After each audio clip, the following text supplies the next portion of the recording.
야, 어떻게 이런 일이 생기냐? 이게 말이 돼? 2m가 넘는 대형 수조 강화 유리가 터져 800리터의 물이 쏟아져 나왔습니다. 아파트에서 수조가 터진 상황, 이것은 누구의 잘못일까요? 지금부터 정확하게 들여다보겠습니다.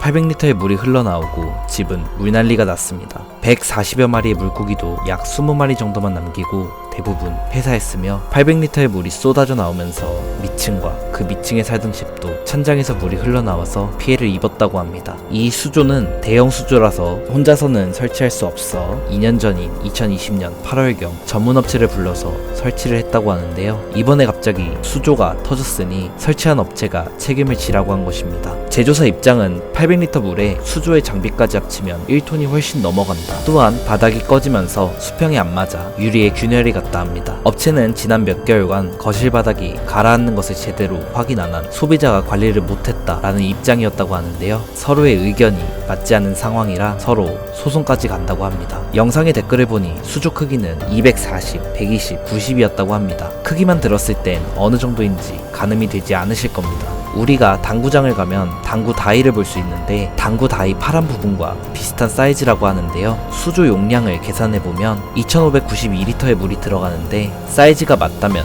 800리터가 아닌 바닥에 깔린 모래, 어항 받침대, 조명, 어항 무게 등 3톤에 가까운 무게라는 것이고 뉴스에서 잘못 계산했을 수도 있다는 의견이 나옵니다. 또한 피해를 본 어항 안에는 오버플로우 박스라는 것이 있는데 오버플로우 박스는 여과 방식이 선프 방식이며 선프 방식은 메인 어항 밑에 몇 개의 격벽으로 나뉜 별도의 어항을 하나 더 설치해서 물을 여과한다고 합니다. 쉽게 이야기해서 어항의 수지를 어항 밑에 필터를 통해 물을 깨끗하게 관리하는, 즉 터진 어항 하단에 받침대 문을 열어보면 그 안에는 각종 장비와 여과제, 물이 한가득 들어있는 수백 킬로 정도의 어항이 하나 더 있다는 이야기인데 보통은 메인 어항 용량의 30%를 넣어놓는다고 합니다. 2600리터 정도의 수조의 30%면 약 780리터이고 대략 4톤 정도의 무게였다고 추정이 되는 것 같습니다. 사람들은 가정집에 저 정도 크기를 둘 수 있나? 보통 주민센터 1층이나 대형마트에 있는 수족관 크기도 좀 크다 싶은 것보다 저게 2배 더 크다는 등 너무 과하지 않았나 라는 의견이 많은 것을 확인할 수 있었는데요. 그런데 어항 주인도 이것을 인지하고 있었던 것으로 확인되는 글이 있습니다. 바로 어항 설치 후 한 달 뒤인 2020년 9월 7일 마룻바닥 괜찮은지 모르겠네요 라는 글이 올라왔습니다. 못해도 4년은 있어야 할 텐데 마룻바닥이 좀 걱정되네요 라며 글을 썼고 댓글에서도 사람들과 활발하게 활동하는 모습이 있었습니다. 그리고 사건이 터지기 3개월 전인 3월 24일 날 수조 수평 어느 정도까지 오차 가능하다고 보시나요? 라는 글과 함께 대형 수조의 적은 마루 내려앉기인데 6자 이상은 어쩔 수 없이 내려앉는 게 진행되는데 뒤쪽만 내려앉다 보니 수평이 약간씩 맞지 않게 됩니다. 여러분은 허용 범위를 어느 정도로 보시나요? 라는 글, 그리고 한 달 뒤인 4월 4일 생각보다 많이 안 기울었네요 라는 글이 올라왔습니다. 육안으로는 2cm 차이 나는 것 같은데 라며 이미지를 올렸는데요. 이미 21년부터 육안으로 차이 나고 수평이 안 맞았다는 것을 인지하고 있었던 것 같습니다. 사람들은 업자가 위험성과 주의를 주지 않아서 몰랐다고 해야 몇 %라도 받을 수 있을까 말까 했을 텐데 이미 위험성, 기울기 모두 인지하고 있는 증거가 나왔으니 끝난 게 아니냐는 반응이 강했는데요. 여기에 수조업체의 사과문과 수조 주인의 입장문까지 나왔다고 합니다. 업체의 입장문을 간단하게 정리하면 한국수조에서는 대형 수조를 8월 30일 설치해드렸고 대형 수조이다 보니 특별히 수평에 더욱 신경 써서 오차가 없도록 정확히 맞추어드리고 확인까지 시켜드린 후 돌아왔다고 합니다. 수조를 설치해드린 지 1년 9개월 후인 2022년 5월 29일 수조 이전을 요청하셨고 준비 중에 있는데 2일 뒤인 5월 31일 새벽 2시경 수조가 터졌다고 연락이 왔다고 합니다. 가만히 있던 수조가 터지는 것은 정말 잊기 어려운 일이고 원인을 찾는 과정에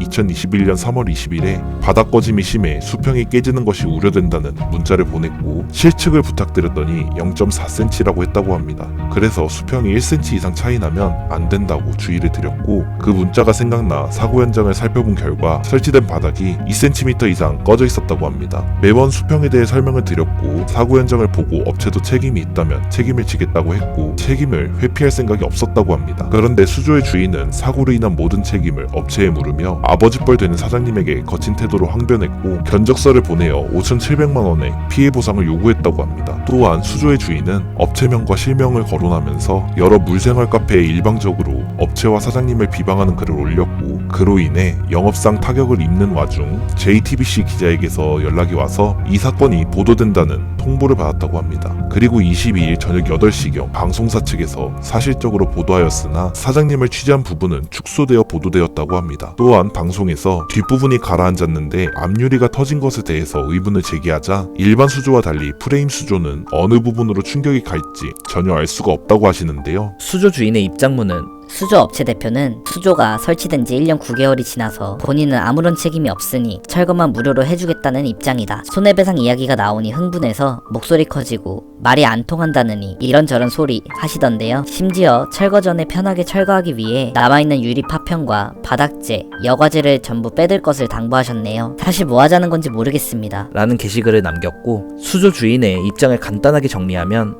1년 9개월 된 새것에 가까운 수조가 뜬금없이 새벽에 혼자 완파되었습니다. 철제 프레임을 달고 이 정도면 프레임이 없으면 언제 터질까 무서운 수준이고, 차주홍 씨는 책임의 피를 위해서인지 카톡과 문자 답장을 전혀 안 하는 상황이고, 전화통화를 해도 철거 언제 괜찮냐는 말만 하면서 얼버무리는 상황입니다. 상황 파악이 잘 안 되는 건진 몰라도 사람이 옆에 있었으면 맞고 죽었을 사고이고, 540만원 받고 유리 물폭탄 가져다 준 사람이 지금 어떻게든 문자 보고 답장 안 하고 모르쇠로 일관하는 게 참 무서운 인간입니다. 절대 죄송합니다, 미안합니다 이런 말은 입에도 담지 않는 데다 책임을 질 생각이 전혀 없는 듯 합니다. 거기다 본인이 다쳐서 현장 방문이나 철거는 11일에나 가능하다고 전화로 통보를 하시던데, 뭐 그럼 피해자가 네 늦으시는군요 하고 기다립니까? 휠체어를 끌고서라도 방문해서 대화해야 되는 상황에 느긋하게 사고일로부터 한 열흘쯤 뒤에 어슬렁어슬렁 기어오겠다 이겁니까? 등에 분노한 게 눈에 보이는 입장문을 적어놨습니다. 그리고 입장문 마지막 부분에는 어떤 종의 물고기가 사망했는지를 적어놨습니다. 여러분이 이 영상을 보셨을 때 이 어항 폭발 사고는 누구의 잘못이라 생각이 드시나요?